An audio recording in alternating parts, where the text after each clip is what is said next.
किसी काम को करने का जुनून आप में तभी आएगा जब आप वो काम करेंगे जिसे करने के लिए आपका दिल कहे, जिसमें आपका मन लगे और जिसे करने से आपको सुकून मिले।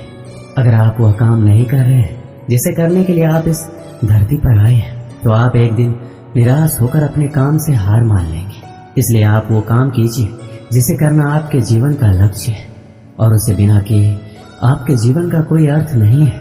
यदि आप में किसी को देखकर काम करने का जुनून आता है, तो ये जुनून लंबे समय तक नहीं चलता, क्योंकि अगर सामने वाला निराश हुआ तो समझो आप भी निराश होने से बच नहीं पाएंगे। इसलिए आप किसी और को देखकर नहीं, खुद को अंदर से समझकर आगे बढ़े। जीत आपको जरूर मिलेगी। अगर आप जीवन में एक बड़ी सफलता हासिल करना चाहते हैं, तो आपको जीवन के उतार चढ़ाव से गुजरना ही होगा, क्योंकि बिना उतार चढ़ाव के सफलता की कोई परिभाषा ही नहीं है। यदि आप संयम रखेंगे तो इससे मिलने वाला फल आपके जीवन में सुख, शांति, समृद्धि लेकर आएगा, क्योंकि आप जानते हैं संयम का फल मीठा होता है और इसे बढ़ने और पकने में एक लंबा समय लगता है। आपके चाहने से ये जल्दी तैयार नहीं होता। जब आप संघर्ष का रास्ता चुनते हैं तो आपको उस रास्ते चलकर बहुत दर्द सहना पड़ता है, लेकिन यही दर्द आगे चलकर आपकी ताकत बनकर सामने आता है और आपको जीत दिलाता है। श्री कृष्ण कहते हैं, अगर आप इस धरती पर जन्म ले लिए हैं तो फिर जोखिम लेने से क्यों घबरा रहे हैं? आगे बढ़ने को ठान लीजिए। सारी तकलीफें और दर्द आपका मार्गदर्शन करना शुरू कर देंगे, क्योंकि जो कुछ करने को ठान लेता है वो आज नहीं तो कल अपना नाम बना लेता है। यदि आप खुद की कमियों को दूर नहीं कर पा रहे हैं, तो आप ये मान लीजिए कि आप जितनी तेजी से आगे बढ़ने का प्रयास करेंगे, उतनी ही तेजी से आप नीचे भी गिरेंगे। इसलिए जीवन में आगे बढ़ने से पहले अपनी कमियों पर विजय हासिल कीजिए, क्योंकि कमियों को हराना भी एक सफलता है। यदि आप जीवन के अंधेरे से बाहर निकलना चाहते हैं, तो आपको अपने दिमाग में अच्छे विचारों का दीप जलाना होगा, क्योंकि यही वह एक तरीका है जिसे अपनाकर आप अपने जीवन के अंधकार को दूर कर सकते हैं। अगर आप चाहते हैं कि आप जीवन में कभी निराश ना हो, तो आप अपनी कमजोरी किसी को ना बताइए, क्योंकि लोग उस कमजोर दीवार की ईंटें ले जाकर अपने घर बनाएंगे। मतलब कि लोग आपकी कमजोरी का फायदा उठाएंगे। इसलिए आप अपनी कमजोरी को भूलकर साहस के साथ आगे बढ़िए, मंजिल जरूर मिलेगी।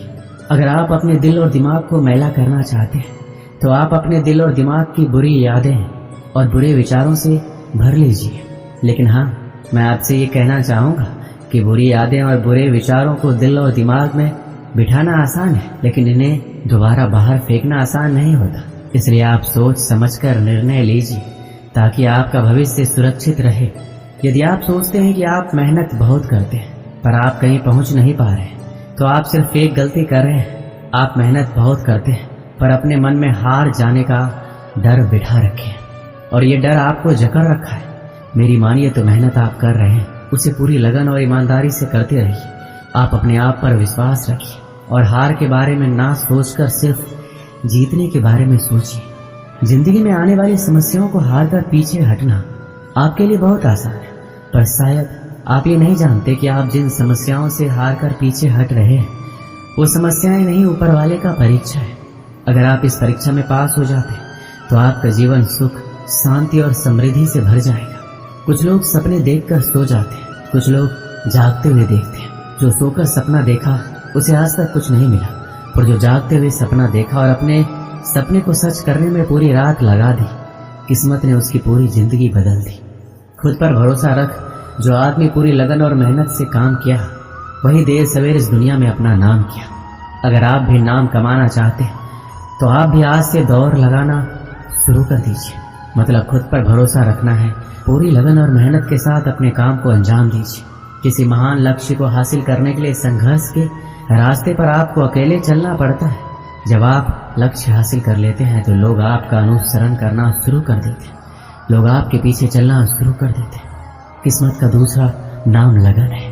किसी महान लक्ष्य को हासिल करने के लिए संघर्ष के रास्ते पर आपको अकेले चलना पड़ता है, और जब आप लक्ष्य हासिल कर लेते हैं, तो लोग आपका अनुसरण करना शुरू कर देते हैं, लोग आपके पीछे चलना शुरू कर देते हैं। किस्मत का दूसरा नाम लगन है।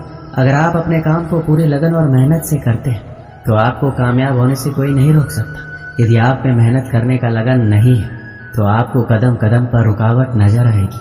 अगर आपको कोई छोड़ दिया है, तो आप इस गम में अपना दिन और रात मत गुजारिए। गम को भूलकर आगे बढ़िए और खुद को इतना बड़ा बनाइए कि आपको छोड़ने वाला आपकी एक झलक पाने के लिए तरस जाए।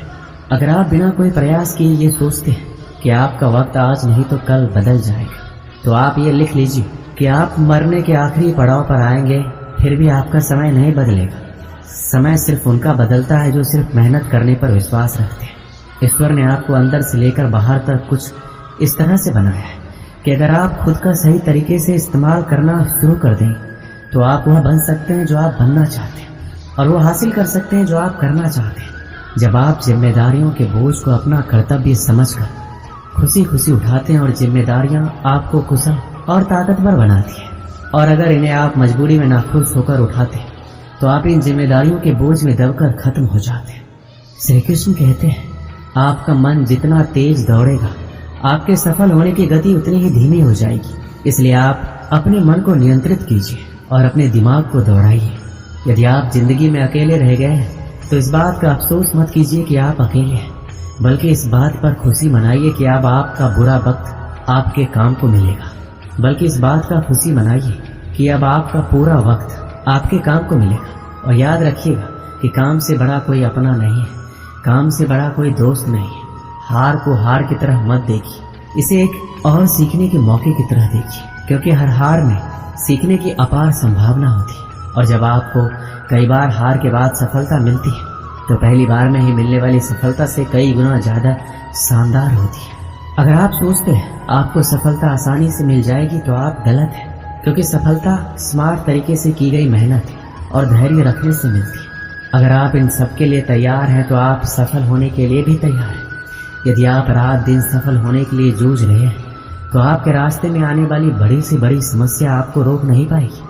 अगर कोई आपको रोकेगा तो वो आप खुद होंगे, कोई और नहीं। कब तक आप बैठकर अपनी किस्मत को कोसते रहेंगे?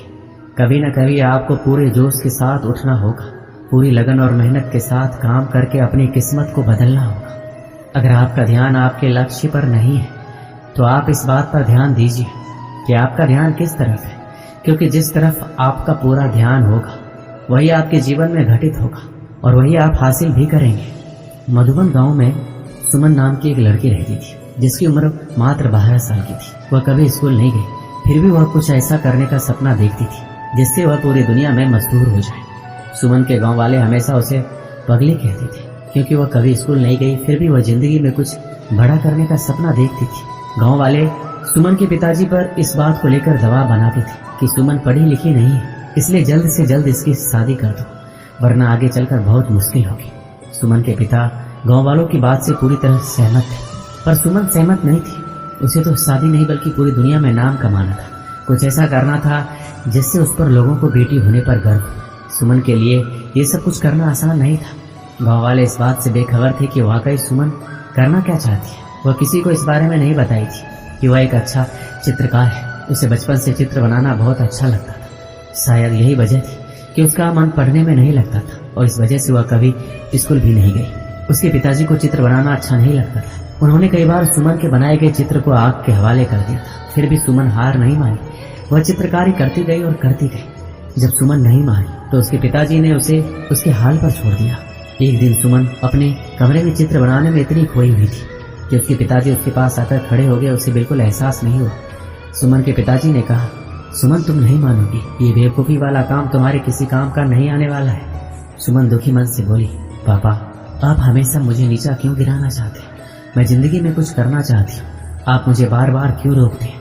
उसके पिताजी ने कहा, अगर हमें इस गांव में रहना है तो तुम्हें वही करना होगा जो गांव वाले चाहते हैं। सुमन दृढ़ संकल्प से बोली, कभी नहीं, मैं जो चाहती हूँ वही करूँगी, चाहे जो हो जाए।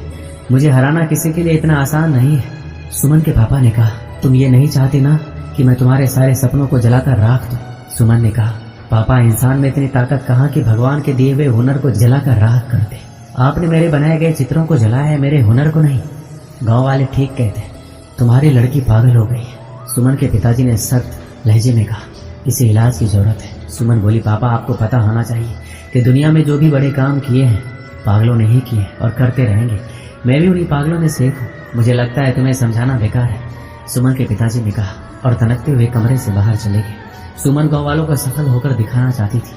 ताकि वो भी अपनी बेटियों को आगे बढ़ने का मौका दे और उनकी बेटियां अपने पैरों पर खड़ी हो सके। एक दिन सुमन के मन में ये विचार आया कि वह गांव में अपने बनाए गए चित्रों की प्रदर्शनी लगाएगी और गांव के 10 गांव में प्रचार प्रसार के लिए जाएगी। वो इस बारे में बात करने के लिए अपने पिताजी के पास गई। शायद उसे इस काम में किसी की मदद की आवश्यकता थी। पापा, मैं आपसे कुछ कहना चाहती हूँ। सुमन ने पिताजी से कहा, शायद आपको अच्छा लगेगा कि नहीं, मैं गांव में बनाए गए चित्रों का प्रदर्शनी लगाने जा रही हूँ। सुमन ने कहा, इस प्रदर्शनी में लोगों को मेरे हुनर के बारे में पता लगेगा। वो हमें कुछ नहीं कहेंगे बल्कि मुझ पर गर्व महसूस करेंगे। सुमन के बहुत समझाने पर उसके पिताजी मान गए और सुमन और उसके पिताजी प्रदर्शनी की तैयारी में जी जान से जुट गए। सुमन के पिताजी अपने खास दोस्तों के साथ पास के 10 गाँव में प्रदर्शनी के प्रचार प्रसार करने के लिए गए और उन्होंने घर घर जाकर प्रचार प्रसार किया। सुमन खुश थी कि उनकी प्रदर्शनी देखने के लिए 10 गांव से लोग आने वाले थे। तैयारी भी अच्छी खासी थी और यही नहीं, 3 दिन चलने वाले इस प्रदर्शनी को देखने आने वाले में काफी खुशी दिखाई थी। प्रदर्शनी के उद्घाटन के लिए शहर से जिला अधिकारी को बुलाया गया था। जिला अधिकारी ने गाँव वालों के सामने सुमन को यह कहकर शाबाशी दी कि भगवान करे ऐसी लड़की हर माँ बाप को दे, जिससे गाँव ही नहीं बल्कि पूरा देश रोशन होता है। सुमन ने गाँव के जीवन को बेहतरीन तरीके से कैनवस पर उतार दिया था। सुमन के हर चित्र में पिता का दुलार और माँ का प्यार झलकता था, जो सबको मंत्र मुग्ध कर लेती थी। पिता ने अपनी बेटी से कहा, बेटी मैं तुम्हारा दोषी हूँ। सुमन के पिताजी ने अपराध बोध की भावना से कहा, मैंने तुम्हें बहुत परेशान किया, मैंने तुम्हारे बनाए गए चित्रों को जलाया जो मुझे नहीं करना चाहिए था। सुमन ने कहा, पापा अगर आप मेरे साथ प्यार से पेश आते तो शायद आज मैं जहाँ हूँ वहाँ नहीं होती। सुमन ने कहा, पापा आपकी हर बात से मुझे और अधिक प्रयास करने की ताकत मिलती थी। सुमन पिताजी का साथ पाकर बहुत खुश थी और वह अपनी कला को और ज्यादा निखारने का प्रयास करती रही और साथ ही दूर दराज के गांव में प्रदर्शनी भी लगाती रही। एक दिन भगवान ने सुमन के साथ जो किया हुआ किसी के साथ ना करे। एक हादसे ने सुमन का सब कुछ बर्बाद कर दिया। उसके दोनों हाथ चले गए, उसके सारे सपने टूटकर बिखर गए। वह निराश जिंदगी से हारी हुई चुपचाप घर के आंगन में बैठी रहती थी। उसके पिताजी का रो रो कर बुरा हाल था। उनसे अपनी बेटी का दुख नहीं देखा जा रहा था, शायद इसलिए वो उसके सामने बहुत ही कम आते थे। सुमन खुद को समझाने की पूरी कोशिश करती थी। उसकी कहानी इतनी आसान तरीके से खत्म नहीं होने वाली थी। अब उसकी लड़ाई ना पापा से है ना गांव वालों से, अब उसकी लड़ाई किस्मत से है। अब जो चाहे हो जाए वह किस्मत को हराकर मानेगी, दुनिया में नाम कमाकर मानेगी। सुमन एक बार फिर से शुरुआत करती है। इस बार हाथ से नहीं बल्कि पैर से चित्र बनाने की कोशिश कर रही थी, जिसे देखकर उसके पिता का दिल पसीज गया। सुमन के पिताजी ने कहा, बिटिया ये क्या कर रही हो, अब तो मान जाओ। सुमन बोली, पापा मैं कभी हार नहीं मान सकती। उसके पिताजी ने कहा, क्या तुम्हें लगता है तुम इस तरह से अपने सपने को पूरा कर लोगे? सुमन ने कहा, पापा अगर इरादे पक्के हो तो कोई भी काम इस दुनिया में मुश्किल नहीं है। मेरे से ज्यादा लोग हादसा झेलते हैं फिर भी कामयाब होते हैं। सुमन के पिताजी ने कहा, बेटी प्रयास करो, मैं हमेशा तुम्हारे साथ हूँ। तुम्हारे प्रयास से तुम्हारी बदकिस्मत भी हार जाएगी। और इस तरह कई सालों के मेहनत के बाद एक बार फिर सुमन की जिंदगी वापस लौट आई। उसके टूटे हुए सपने एक एक करके जुड़ने लगे और वह गांव से लेकर शहर तक अपनी चित्रकारी के लिए मशहूर होने लगी थी। जो गांव वाले सुमन के तरक्की से जलते थे, हादसे के बाद से उसके लिए दुआ करने लग गए। भगवान भी उसके प्रयास के सामने हार गए। वो सुमन को वह देने के लिए मजबूर हो गए जिसकी वह हकदार थी। एक दिन सुमन ने खुद से कहा, लोग मेरे खिलाफ थे, यहाँ तक कि मेरे पिताजी भी नहीं चाहते थे कि मैं अपना नाम बनाऊं। मेरी पहली प्रदर्शनी ने मेरे पिताजी की आंखें खोल दी। उनकी बिटिया भी कुछ कर सकती है। बहरहाल एक हादसे ने मेरा सब कुछ बर्बाद कर दिया। मेरे दोनों हाथ चले गए, मैं टूट चुकी थी। मुझे नहीं लगा था मैं कुछ कर पाऊंगी, पर मुझमें कहीं ना कहीं वह चिंगारी थी जो मुझे एक बार फिर आगे बढ़ने का मौका दिया। मैंने नए सिरे से शुरुआत की और देखते देखते सब कुछ मेरे लिए एक बार फिर आसान हो गया और मैं पूरी दुनिया में नाम बनाने के लिए आगे बढ़ी। हादसे में आदमी मरता है पर उसके जज्बात जिंदा रहते हैं और एक प्रयास से सब कुछ बर्बाद होने से बच जाता है। आदमी तब तक खत्म नहीं होता जब तक उसके हौसलों में जान होती है। यही वो हौसले होते हैं जिससे सपनों को पहचान मिलती है। दोस्तों इस वीडियो में बस इतना ही। मिलते हैं अगली वीडियो में। अपना ख्याल रखिएगा। जय श्री कृष्ण।